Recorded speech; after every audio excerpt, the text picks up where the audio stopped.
Hello learners, welcome to Sure Question Academy. Please watch the videos, like and subscribe to the channel. Let's look at this physics question about vision and light. A movie projector displays 24 frames per second on the screen.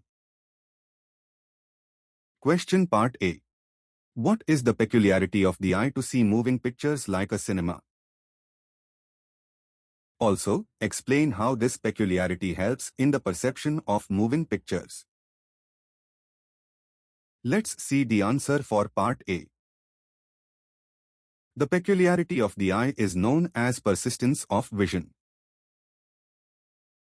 When we quickly remove an object from our field of vision, the visual experience of that object persists for about 1/16th of a second. So, if more than 16 frames are projected per second, like 24 frames in a cinema, the successive images overlap and merge, creating the illusion of continuous motion. Look at this comparison. At 1 frame per second, the ball moves in jerky jumps and we see separate images. At 16 frames per second, the threshold of persistence of vision, the images begin to merge. At 24 frames per second, the standard for cinema, the motion appears perfectly smooth because our brain cannot distinguish the separate frames.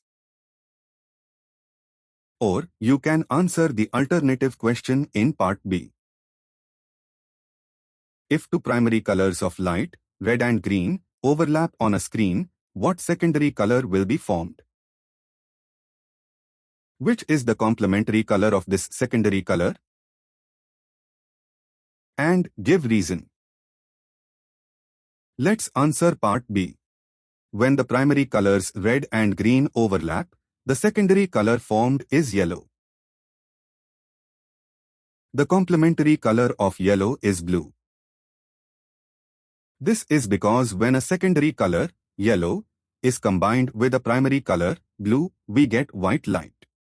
Such pairs of colors are called complementary colors.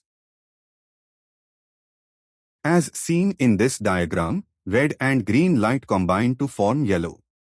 Adding the complementary blue light makes it white. Thank you. Happy learning.